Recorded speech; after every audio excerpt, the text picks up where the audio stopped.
Hoje eu trouxe como tema aqui no canal uma decisão que parece fácil, mas não é.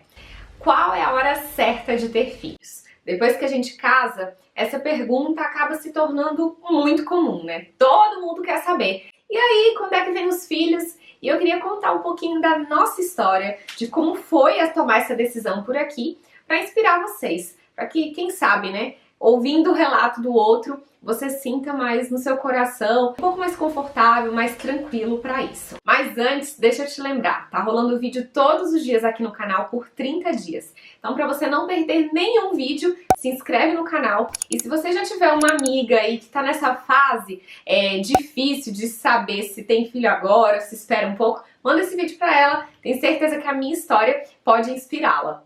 E tem um detalhe, tem uma parte da viagem da Europa que eu nunca abri aqui pra vocês, nunca contei, nunca revelei o que aconteceu.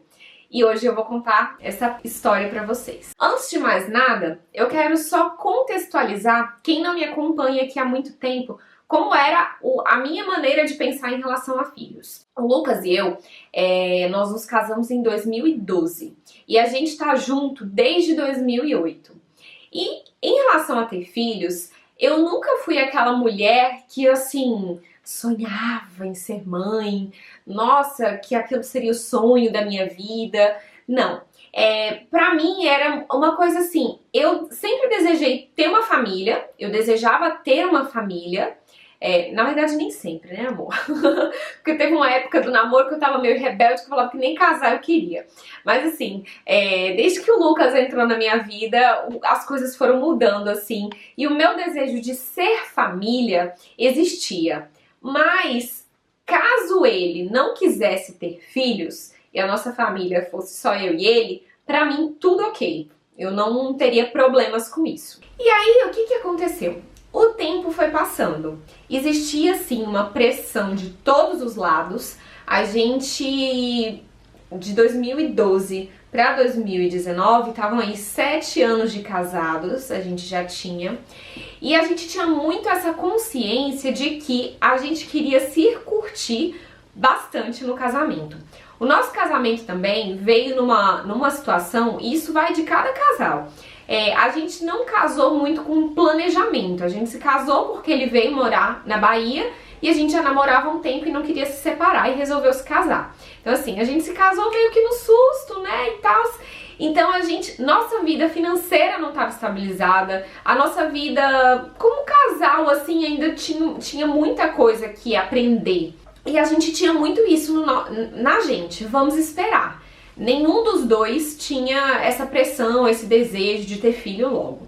Então a gente foi vivendo, foi se curtindo e é o que todo mundo fala. Principalmente, você tem que fechar o ouvido e esquecer a opinião dos outros. Todo mundo que pergunta, leva na brincadeira, porque na boa, lá dentro, lá no nosso coração, vai surgir a vontade. Ela vai bater.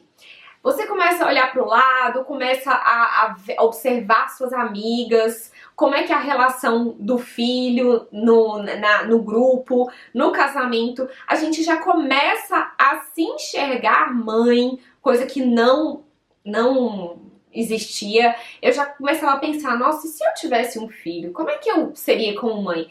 Naturalmente, gente, as coisas vão aparecendo, a vontade vai batendo. E aí, no início de 2009, o Lucas e eu começamos a conversar do assunto. Detalhe, nem tocar nesse assunto a gente tocava. E aí, quando a gente conversava sobre o assunto, a gente sempre colocava alguma coisa assim. Ah, mas em março tem um casamento do seu irmão, né? Ah, mas a gente queria fazer isso, né? Tanto, sempre vai ter projetos, coisas assim na nossa vida que vai surgir como um empecilho.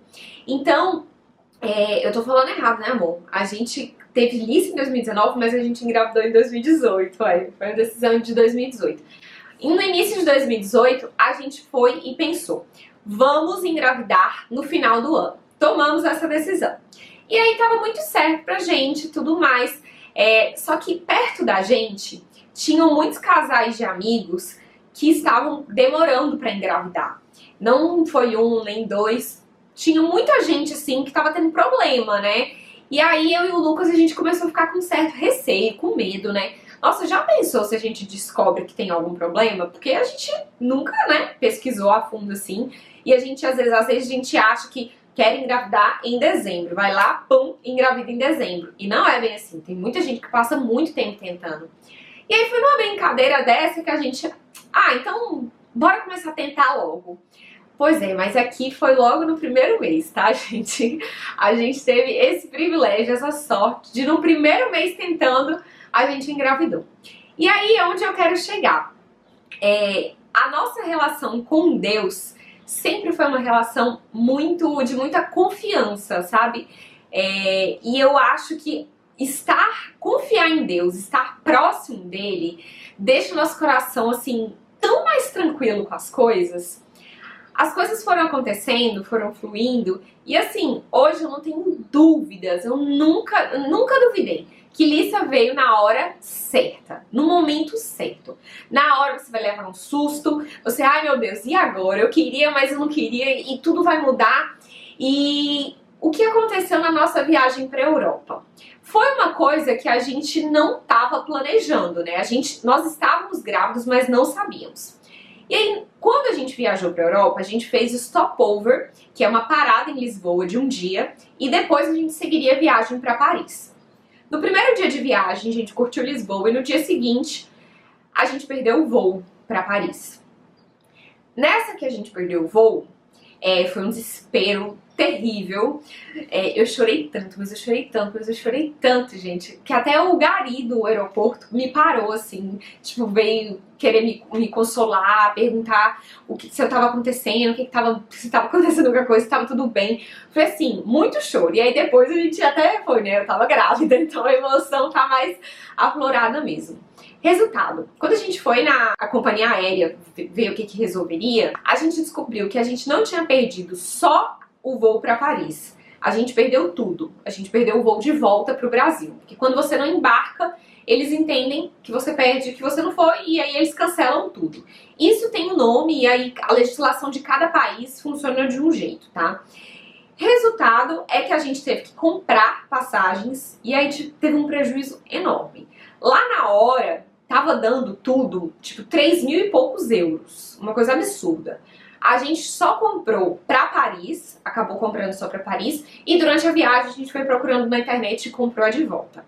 Mas no final das contas, o nosso prejuízo chegou na faixa de 7 mil e poucos reais, não foi, amor? Foi nessa média aí. Prejuízo que eu falo porque foi uma coisa que a gente não esperava, um gasto que a gente já tinha feito, né? A gente já tinha comprado essas passagens, mas teve que comprar de novo por um erro bobo. E aí, gente, quando você chega de viagem com essa bomba, sabendo que você vai ter que, né, pagar uma coisa a mais, não é uma dívida pequena, é 7 mil e poucos a mais, você descobre que tá grávida. E aí veio uma confusão na minha cabeça, falando, meu Deus do céu, agora ainda vou ter que reformar quarto de criança, que vou fazer enxoval, vontade de falar pra ela, daquele jeito, né? Não vai dar certo, bateu um medo, nossa, tudo. Mas aí, aconteceu uma outra coisa. Quando a gente tava voltando da viagem, Lucas foi fazer o check-in, a gente tava em Amsterdã pro Brasil. E aí, eu fui e perguntei pra ele, amor, você fez... Ele disse que tinha dado um problema na máquina, que ele não tinha conseguido fazer o check-in. Aí eu falei, você tentou por acaso o outro código de reserva, só pra ver se a passagem tava cancelada mesmo? Ele, não tentei não. Ele foi lá, gente, e a gente na brincadeira tentou fazer o check-in com o nosso código de reserva anterior. Resultado, nossa passagem não estava cancelada. Foi um erro da companhia aérea? Foi, mas a gente levou uma vantagem nisso.